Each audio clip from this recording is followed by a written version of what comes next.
حضرت سیدنا فاروق اعظم رضی اللہ تعالیٰ عنہ کی زندگی کے آخری ایام میں جب آپ پر حملہ کیا گیا تو ہر وقت جسم سے خون جاری رہتا، لیکن جب نماز کا وقت ہوتا اور انہیں بیدار کیا جاتا، اس شدید بیماری اور کمزوری کی حالت میں محترم احبہ غور کیجئے حضرت فاروق اعظم رضی اللہ تعالیٰ عنہ اس تکلیف میں کیا ارشاد فرماتے ہاں سنو جو نماز کو ضائع کرتا ہے اس کا اسلام میں کوئی حصہ نہیں ہے، اور اسی حالت میں پھر نماز ادا کرتے۔ آج ہمارے ہاں کوئی بیمار ہو جائے اور کوئی اللہ کا نیک بندہ اس بیمار شخص کو نماز کی تلقین کرے تو رشتہ دار اس کے دشمن ہو جاتے ہیں۔ بھائی اسے اس کی بیماری کا خیال نہیں، اسے اس کی تکلیف کا خیال نہیں، یہ اس حالت میں بھی اس کو نماز کی دعوت دے رہا ہے، اسے شرم نہیں آتی؟ اور بے شرم و شرم تم کرو۔ آج اگر کوئی اسے نماز کی تلقین کر رہا ہے، نماز کی دعوت دے رہا ہے، تو اگر وہ اس دنیا سے اس حالت میں چلا گیا تو شاید اس نماز کی برکت سے اس کی آخرت سنور جائے، شاید دل سے توبہ کرے اور اللہ جل وعلا ماضی کے اس کے تمام گناہوں کو معاف کر دے۔ یہ تو اس کی آخرت کی دائمی زندگی سنوارنے کے لیے اسے دین کی دعوت دے رہا ہے، تم اسے کہہ رہے ہو تم شرم کرو۔ یعنی جو دین کی دعوت دے رہا ہے، نماز کی دعوت دے رہا ہے، اس کی آخرت کو بچانے کے لیے بیچارے نے ڈرتے ہوئے کہہ دیا ہے تو تم اس کی قدر کرو، تم اس کا احترام کرو۔ بھائی وہ تمہارے بابے کی آخرت کو سنوارنے کے لیے اس کو دعوت دے رہا ہے۔ بھائی کسی بیمار کو نماز کے لیے بیدار کرنا دور حاضر میں تو بہت بڑی بات ہے۔ بیمار تو بیمار، آج ایک ماں اپنے 4 سال کے بچے کو صبح کے وقت اسکول کے لیے بیدار کرنے میں کوئی تکلیف محسوس نہیں کرتی، لیکن 15-16 سال کے بچے کو فجر کے وقت جگانے کے عمل کو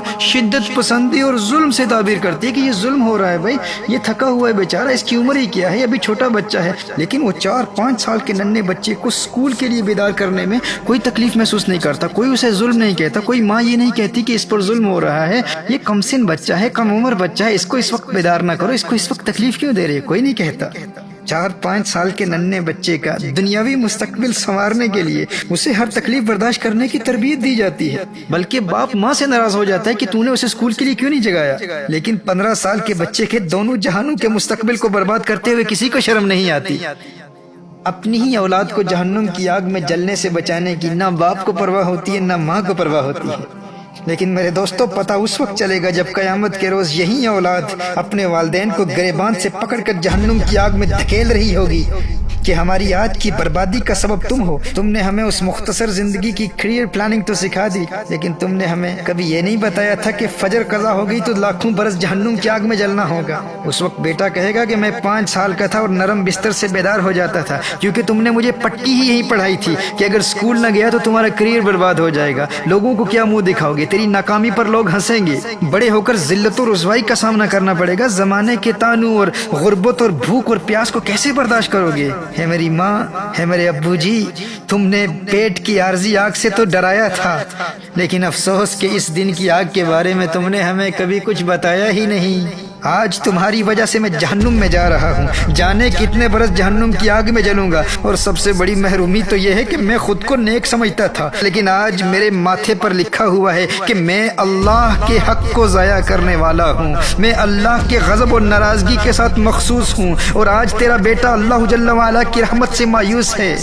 اے میرے والدین، آج آپ کی وجہ سے میں فرعون، حامان، قارون اور ابی بن خلف جیسے اللہ کے دشمنوں کی صفوں میں کھڑا ہوں۔ کیوں؟ آخر کیوں؟ یہ ظلم مجھ پر کیوں کیا؟ آج اللہ کی ساری مخلوق میری پیشانی پر لکھی ہوئی ان عبارتوں کو پڑھ رہی ہے۔ ابو جی دنیا کی نظروں اور دنیا کے طعنوں سے تو ڈراتے تھے، لیکن اس دن کی رسوائی کا ذکر بھی نہیں کیا، مجھے کبھی بتایا ہی نہیں کہ یہ دن بھی آنے والا ہے۔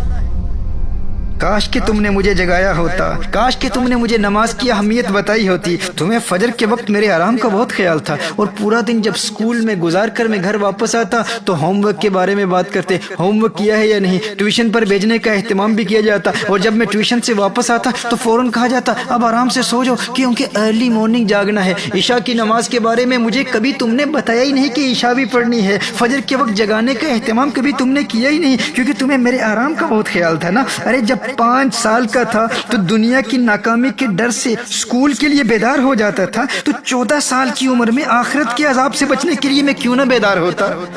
کاش کہ تم نے مجھے جگایا ہوتا، کاش کہ تم نے مجھے نماز کی اہمیت بتائی ہوتی۔ میرے بھائیو، اپنا اور اپنی اولاد کا دنیاوی اور اخروی مستقبل سنوارنے کے لیے آج بیدار ہو جاؤ۔ مرنے کے بعد تو سب بیدار ہو ہی جاتے ہیں،